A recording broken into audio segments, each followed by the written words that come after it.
All right, let's start with the big issue in the 2012 presidential race, jobs. Why haven't jobs come back as fast as many people thought they should? Because they're going to China. China is taking our jobs. They're making our product. And we have to do something about it, and we have to do something about it quickly.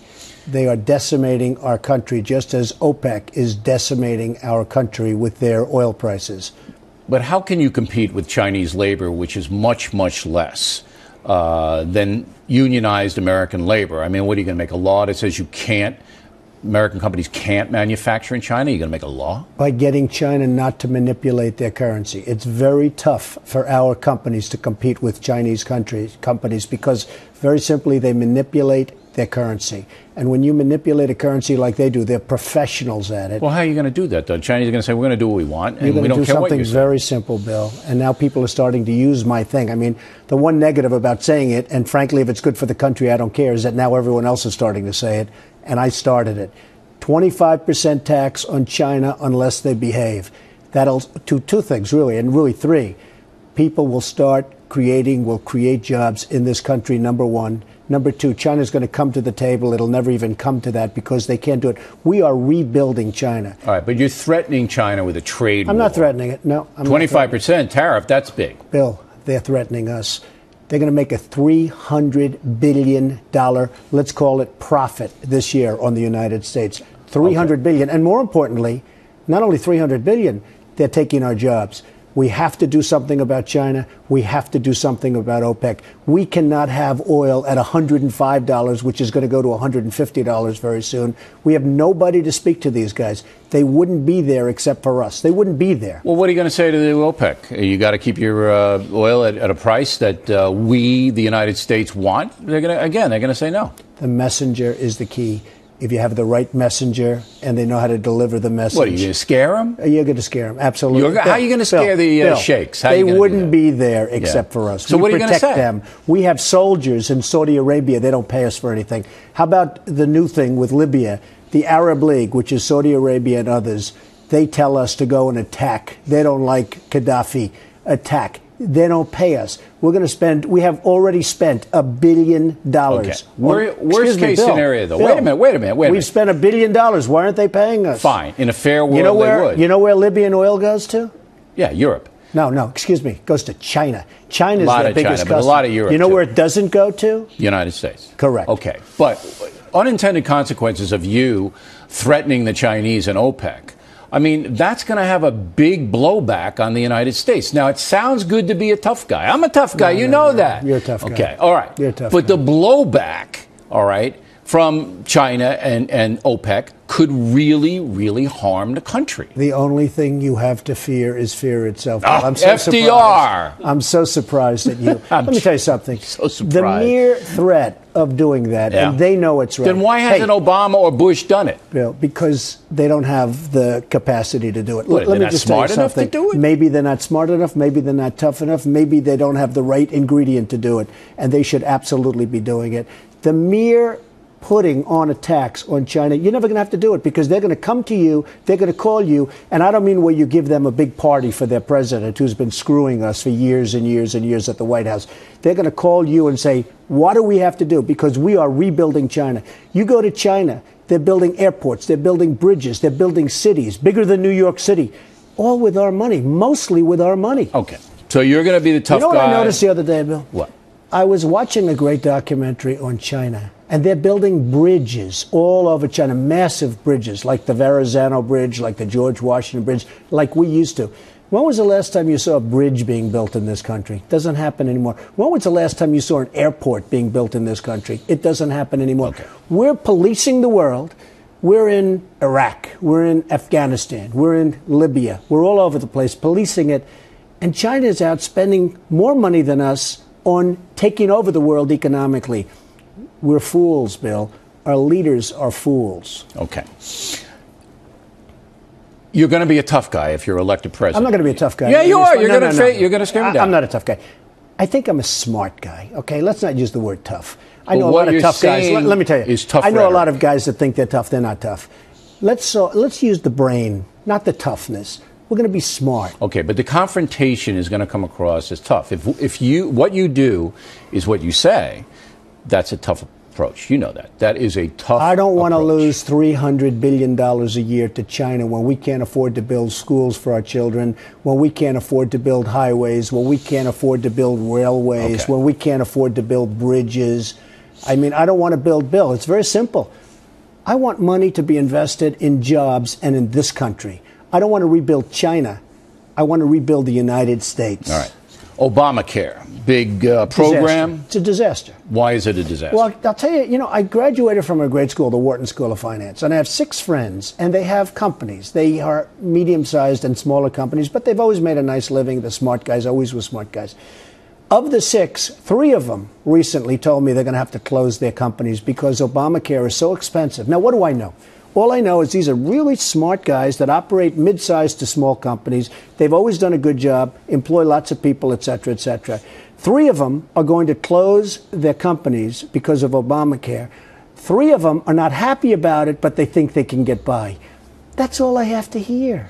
Do you believe the federal government has an obligation, a moral obligation, to provide people who can't afford health insurance with health insurance? I certainly would like to see. I have a big heart. I really do, despite what you may think. I mean, I have a great, big, fat, beautiful heart. And when people are in trouble, I like to help them out. What I don't like seeing is South Korea. We have thousands of troops in South Korea. We're protecting them from North Korea. We're sending ships. We're doing everything. You know what happens? They give us nothing. Saudi Arabia, we're protecting them. Wait a minute. If we ever ran our country properly, then we'd have money to do that? We would have so much money it would be coming out of your ears. But do we have a moral obligation to give people health care who can't afford it or just won't bother? We have a moral obligation to help people. I really believe that. I believe that strongly, and not everybody does. So there would be Trump care then? Well, it would be a form of much better. As an example, I have a big company. When I buy health insurance, I can't go across state lines to buy it. Yeah, you know that's why? Obvious, right?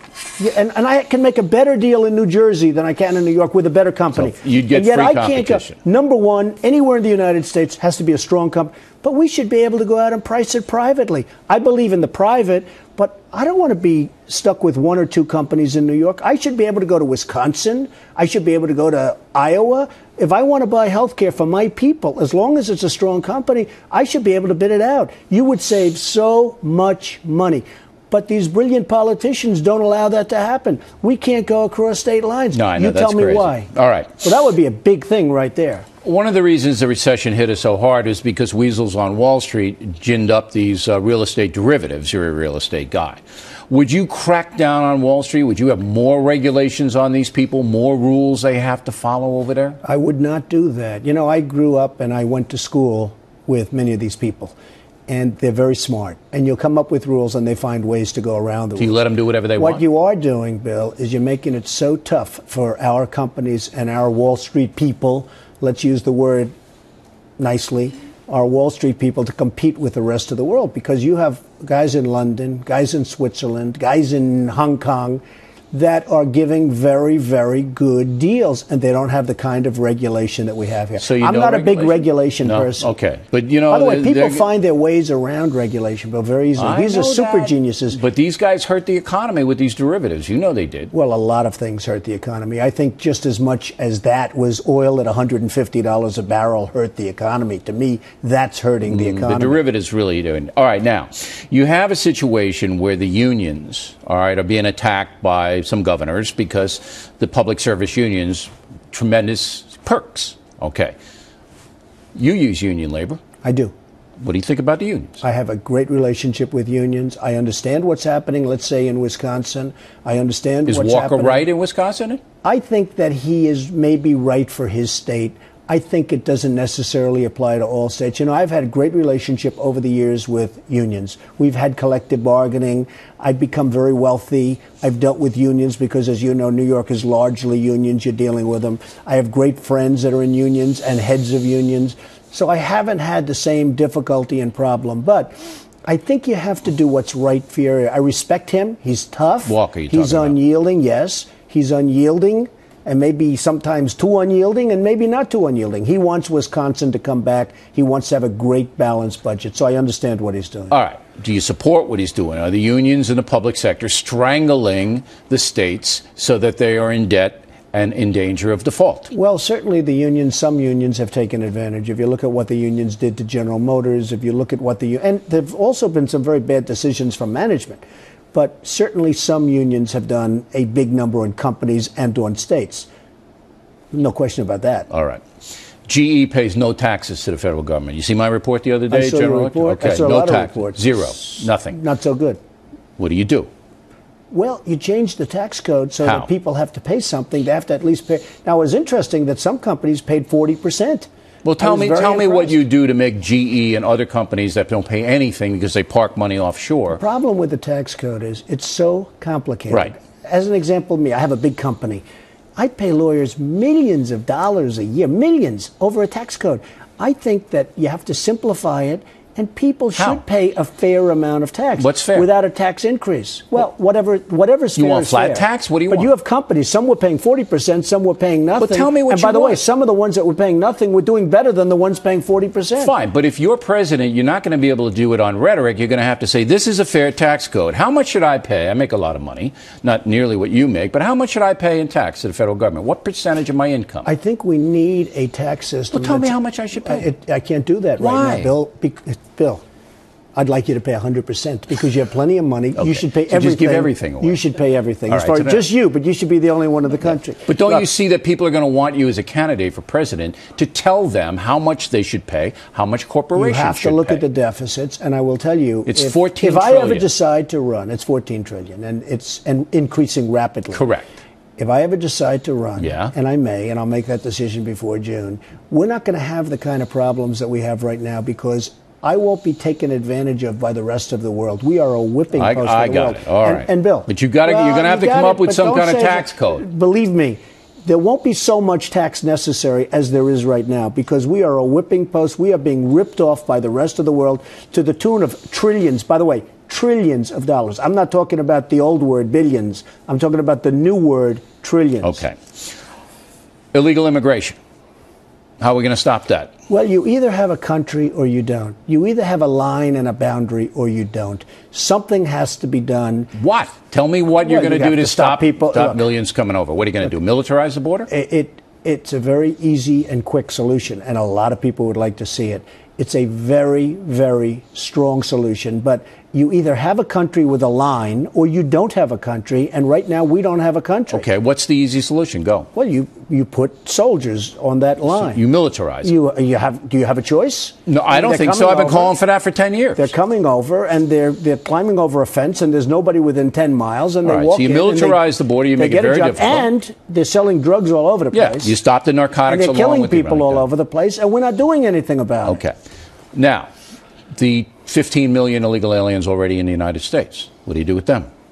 Well, you know, I have a real interesting situation going. I have friends that want to get, and they think I have like this great influence, okay? They're wrong, but they think I have tremendous power and tremendous, so they call me.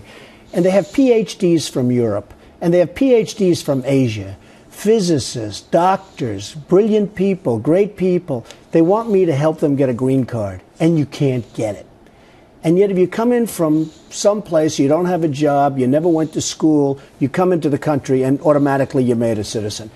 And we ought to sort of have a merit system. We want to get some great people in this country. If you're great, if you've gone to school in the finest school in Europe and you have the highest marks in the finest school, you can't come into this country. And I'm telling you, So excuse me, Bill, and I'm talking about calling the biggest senator, the biggest congressman, the most powerful people, they can't do it. Okay, so you Pretty change sad. the legal immigration system, and I think I would everybody would agree certainly with change that. it. Well, what And you do know what I want in this do- country? I want people to come into this country that are going to be productive. I want productive Okay, people in we this got it. country. Well, What do you? I hope you get it. I get it. I'm slow, but I do pick it up. Okay. What do you do with the 15 million here? Do you give them a pathway to citizenship, or do you put them on a bus and drive them out of here? I think right now you're going to have to do something, and, you know, it's hard to generalize, but you're going to have to look at the individual people, see how they've done, see how productive they've been, see what And their then make references a are, decision. and then make a decision. All right, on a case by case, it's going to take a long time and a lot of people. But you know, you have some great productive people that came in. doubt. And then you have some total disasters that probably should be in prison. Okay. real quick, social issues, abortion. Right. You favor it? No, as you know, I'm pro-life. Okay, so you're pro-life on abortion. Would you outlaw abortion? Well, I'd go a step. I'd go a pretty strong step. Something I don't like. I used to not be pro-life. I've become pro-life. I've seen friends that had children that they didn't want, and now they have children and they're the apple of the eye. So I've really changed my views over the years, but I am pro-life. I would really, I'm forming an opinion. I'm forming a very strong opinion, but I'll let you know in about 3 or 4 weeks if I decide to. All right. Gay marriage. Favor it? I'm against it. Why? I just don't feel good about it. I don't feel right about it. I'm against it. And I take a lot of heat because I come from New York. You know, for New York, it's like, how can you be against gay marriage? But I'm opposed to gay marriage. They say, the gays, that this violates their rights, that they are American citizens and they should have a right to live the same way heterosexuals live. And you say? Well, I think it's a tough situation. And I'll tell you what I say. I say that we have other problems. We have other problems in this country. And I don't think a president should be elected on gay marriage or not gay marriage, because we have some very big problems. Based on everything I see, Obama, who said basically the same thing as I do, I think he's going to come out in favor of gay marriage. Okay, and but you remain opposed? I am opposed, yes. All right. You saw me on The View with the ladies walking out? Yes, I did. But they didn't walk out on you when you brought up the birth certificate when they should didn't. have. That was worse than what I did.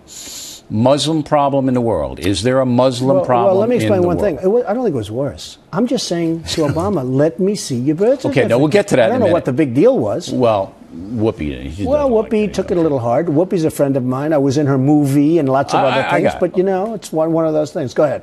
Is there a Muslim problem in the world? Absolutely. Absolutely. I mean, I don't notice Swedish people knocking down the World Trade Center. There certainly is. And I came out very strongly against the mosque being built virtually across the street. And so did I. You and I were on the same page. Okay. However, Muslim Americans say, hey, you're picking on us. No, nobody's picking. The fact is, it was so insensitive when they announced the mosque in that location. Don't forget, that's my territory, Manhattan real estate. When they announced the mosque in that location, I couldn't believe it.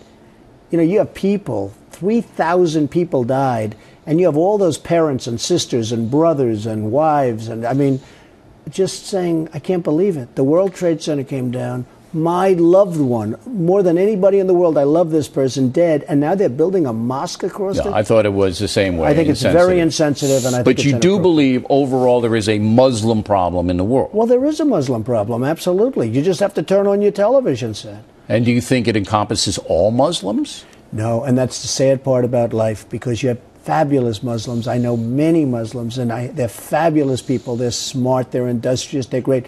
Unfortunately, at this moment in time, there is a Muslim problem in the world. And by the way, and you know it, and I know it, and some people don't like saying it because they think it's not politically correct. Whoopi and Joy will walk off on me. But when I say there's a Muslim problem in the world, I basically say, why don't the good Muslims, that I believe outnumber the bad Muslims probably 8 or 9 to 1, or more, why don't they, the Muslim community throughout the world, speak out more forcefully against the jihadists? Well, there's something out there that brings a level of hostility that I've never seen in any religion. I mean, you can say what you want about the Quran, you can say what you want. There's something there. There is tremendous hatred, and tremendous hatred of us. I look at Iraq. I was watching the other day. You know, we've spent all this money and all those lives in Iraq. They hate us. They hate us. They can't get rid of us fast enough. And by the way, as soon as they leave, as soon as we leave, Iran is going to take over the oil. We know there's a big problem. We'll get to foreign in a minute. Okay. Now, when you were on The View and they didn't walk out, which they should have, because they walked out on me and they should have stayed, you were way, way worse than I was on that View. You were hammering the birth certificate. Now, we very early on did an investigation about Barack Obama's birth certificate. And what the Factor found out was there were 2 announcements the week he was born in both Honolulu newspapers saying that he was born. Okay? That is impossible. That is impossible to make happen if he had not been born in the hospital. So therefore, I just put it to bed. I said he was born in Honolulu. All right. The 2 newspapers documented it. His mother was a hippie. His father was a guy from Kenya who split. There couldn't have been a sophisticated, what is he, baby Jesus? There was a sophisticated conspiracy to smuggle this baby back into the country. So I just dismissed it. But you made a big deal out of it. Bill, I grew up with Wall Street geniuses. What they do in terms of fraud and how they change documents. And I'll tell you something, if you notice, those dates were 3 days later. And here's what I ask people. Who puts announcements? Here are two poor people, a man and a woman with no money. They have a baby. There's announcements in the newspaper. The grandparents Excuse me. did it. The grandparents.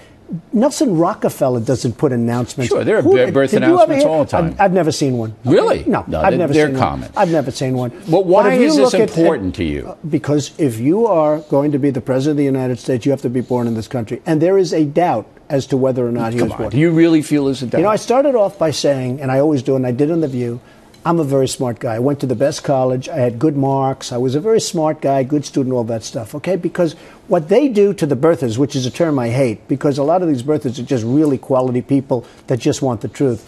What they do to the birthers is unbelievable, to a point where people are afraid to talk about this subject. They're afraid to confront you or anybody about this subject. Do you think it's I'm an not. important subject?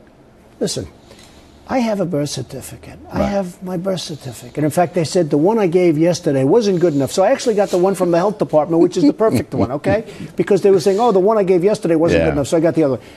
People have birth certificates. He doesn't have a birth certificate. Now, he may have one, but there's something on that birth, maybe religion, maybe it says he's a Muslim. I don't know.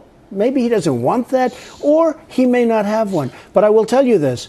If he wasn't born in this country, it's one of the great scams of all time. Absolutely. But I don't Well, think that's I mean, the case. you don't, but I'm starting to think. Let's put I it don't this way. think you 2 believe weeks that ago, either. I think it's 2 weeks provocative. ago, You get a lot of attention raising the question, but I don't think you believe 2 he was- weeks ago, Yeah. I felt like probably he was born in the country. Today, it's possibly. I'm telling you, it's changed. I've seen too many things. Why did Whoopi Goldberg get so angry about you? I don't know. And then she Didn't you said, ask her? Then she said to me, and she likes me. She said, Donald, I love you, but she actually said, if it were a white man. Now, I know they asked for Bush's birth certificate. I know for a fact they asked for John McCain's birth certificate. why did she make I it know racial? Why I don't did know. she- She brought race into Right. it. She brings race into it. What can I tell you? You don't know why? She started up by saying, I love you, and then she brought race into it. You tell me what that means. I don't know. Okay. All right, let's go to Libya. The Libyan action is being explained by President Obama, as you know, as a humanitarian act to stop a slaughter, which we all believe would have happened. Which is fine. Okay. Do you support it? I support stopping that kind of a slaughter. The problem is, where do you stop? You've got other countries Absolutely. that are doing worse than this guy ever dreamed of. And we're not doing anything. We have other countries like Darfur. Well, we're not doing anything, though. You know, the a one lot thing of it's I would say, Bill, logistics. Go ahead. and I've never said this before, this is a first on your show. Good luck with it. Run with it. In the old days, when you had wars, you win, right? You win. To the victor belong the spoils. So when we go to Iraq, we spend $1.4 trillion so far, and thousands of lives are lost, right? And not to mention all the poor guys and gals with one arm and no arm and all the problems, Absolutely. right? And we're going to leave. And as sure as you're sitting there, Iran is going to come over, take over not only Iraq, but perhaps more importantly to them, take over the second biggest oil fields in the world, right? And I like the old system better. You win a war, you stay there, and you keep the oil. And, you know, then those people will not have died in vain. Forget the money we spend. They will not have died in vain. You have the second largest oil fields in the world. Now, they're not going to come as long as we're there, but 15 minutes after we leave, Iran is going to go into And Iraq. what do you do to Iran if that happens, if you're president? Nobody's going to have enough heart to want to go back. No, but you're going to be You gotta president. stay. Keep You're the going oil. to be. You're Bill. going to be in the office. Iran comes in, tries to take the oil. What do? You stay and you keep the oil. If Iran is going to take over the oil, we stay and we keep the oil. All right, but Same if they're thing- out of excuse there, me. which they will be, Excuse me. in 12 they're going to be out of there. So say you win the presidency. We shouldn't be out of there. What we should do is take over the oil. Wouldn't Bill, Obama's going to pull them? Bill, There's going to be about as- 20,000 left. As sure as you're sitting there, Iran, 2 minutes after we leave, Iran is going to come We in know and take that. over the oil. But what do you do about You it? stay and protect the oil, and you take the oil, and you take whatever's necessary for them, and you take what's necessary for us, and we pay ourselves back $1.5 trillion or more. We take care of Britain, you take care of other countries that helped us, and we don't be so stupid. You know, we're the only country, if you look at wars over the years, and I study wars, okay, my whole life is a war. You look at wars over the years, a country goes in, they conquer, and they stay. We go in, We conquer, and then we leave, and we hand it to people that we don't even know. Now, who are the people that are going to be running Iraq? The person that hates the United States the most will be running Iraq, and will be living with, like, whether it's Mubarak or anybody else, where they have billions of dollars. It's horrible what's going on. So, in a nutshell, we go in, we take over the second largest oil fields, and we stay. So I don't want to take over the Iraqi Well, I'm not going to hand it back to Iran. That I can tell. Don't smile. I'm just saying, listen, look, if you're going to go with China and you're going to threaten them, I'm not and then you're going to threaten OPEC. I'm not threatening China. 25% I'm saying to China that unless you behave, that unless and then you if you're going to go into the Iraq oil fields and take them over, going to be a lot of blowback. Between China, OPEC is the worst abuser. China's the second worst abuser. China and OPEC are destroying our country. We will soon not have a great country. We will soon be second to China by a long way. In 10 years to 12 years, we will be a distant second to China. And if I would have said that 5 years ago, people would have laughed. Okay. Iran's trying to get a nuke. You going to stop them if you're president? I wouldn't let them have a nuke. Now, how'd you stop it? I would do what I had to do. Which is? They will not have a nuke. What do you mean? Level them? I will stop. They will not have a nuke. They will not have a nuke. All right. So now we got China mad at us, OPEC, you know, when they had Iraq, and Iran. And you know what's going to happen? Yeah. I'll have better relationships than our weak president has right now.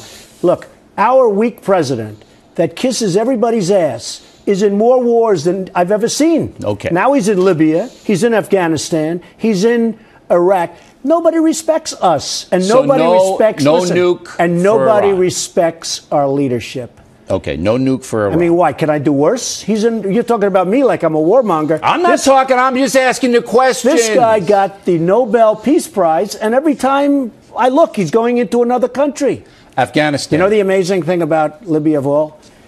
You have France leading the way. Yeah, right. I mean, to me, that's our great French leaders. Well, they're afraid of you know the other amazing thing? The Arab League. You know what the Arab League is? Saudi Arabia and a couple of others of the richest nations in the world.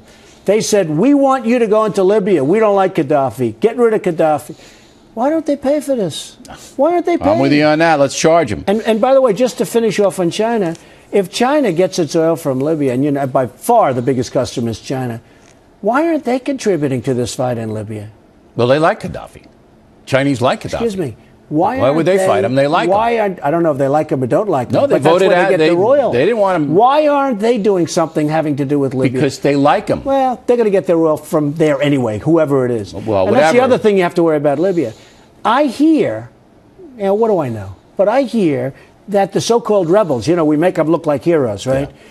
I hear they're very inspired by Iran and by Al-Qaeda. So how about we make it possible for them to take over Gaddafi and Libya, and then at the end of the whole process, they turn out to be worse. And that could happen, mark my words. Okay. Afghanistan. You stay there if you're president? You keep troops there? Well, the problem you have is there you don't have oil. You have drugs, but you don't have oil. And I guess probably for them, drugs are almost the same thing. But you don't have oil. I want to, look, I am the strongest military person, and if I ever ran and won, I would be the strongest military president ever. I believe in I would not be cutting the budget. I'd be coming out with the best weapons ever, all right? But with Afghanistan, I want to build our country. You know, in Afghanistan, they build a road. They build, at the end of this beautiful road, they build a school.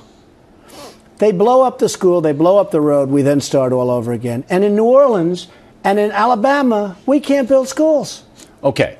I want to rebuild the United States, just like I rebuilt the Woolman skating rink. We had a Woolman skating rink. You know what? I know, we know this story. Okay, well, no, not everybody. It took the city of New York 8 years. They couldn't build it. I did it in 3 months for 1/10 the cost. Okay? All right. And you did it by yourself. There was nobody out there with you. I did it by myself. Right. So, okay. Do you pull out of Afghanistan? By the way, that's often used. You know, it's in all the textbooks, the Woolman skating rink, what I did. And the fact is, it shows private industry, private enterprise can do it better than government. There's no doubt about that. 8 years, $21 million. I did it in 3 months for $1.8 million. Do you pull out of Afghanistan and let the Taliban take over? I don't know that Afghanistan is much of a problem as Pakistan, because everyone's telling me they're all in Pakistan. They're not in Afghanistan. But they're going to come back if the U.S. Well, they may. I mean, they may. That's another thing. Pakistan. If Osama bin Laden is in Pakistan, Why are we paying them hundreds of billions of dollars a year? Now, what I would say, and don't get scared, I want to get along. Fellas, I love you. Let's go have a drink. But you're not getting money. We want Osama bin Laden. Because if you don't give us Osama bin Laden, we're just not giving you your hundreds of billions of dollars. I've been calling for tougher and you know what's going to Pakistan happen? stuff. You have a 6'6" Arab, 6'6", who's on a dialysis machine, supposedly. And we can't find him? Now, if you tell me that the leaders of Pakistan don't know where a 6'6" guy is standing, you're wrong, okay? You're wrong. We know where he is. So now what we said, well, you don't know, and I don't know, and I wish I did. North because, Waziristan. You know what? Okay, Well, I hope you're right. But I'm sure if you said that, he's gone by now. Because, you know, one thing, he's a cunning character. Yeah. But here's what's not so cunning. We pay hundreds of billions of dollars a year to Pakistan. And if we said to them, sorry, folks, we can't do it. You have to give us Osama bin Laden. You know what? He'll be standing on the White House doorstep very quickly. But what I'm But getting we don't from have you, anybody that even thinks this way. okay. What I'm getting from you, though, is you would withdraw U.S. troops out of Afghanistan. Yes, I would. Okay. And then the Taliban comes back because they would. Well, and they reestablish reestablish. because they're really in Pakistan. Okay, but I mean, are you a warmonger? Do you want to attack Pakistan That's a too? short drive. Bill, you're a warmonger. No, but I'm just like, this is serious. So they come back and they reconstitute the Taliban government. Al Qaeda has the sanctuaries it has before. Then you're going to have to go back and take care of them anyway. I don't believe too much in the soldier concept, other than I believe in air. And you're sort of seeing that over in Libya. You can knock the hell out of them without losing soldiers and losing lives. Kill a lot of arms civilians and though. legs. Kill a lot of No, civilians. not necessarily. If you have good intelligence, you know, intelligence is the thing that this country is lacking. All right, especially from its leadership. Afghanistan, you're out. All right, now final question. When you say Afghanistan, I'm out. I am, as I said, the most militaristic person you'll ever find. I'm much more so than anybody.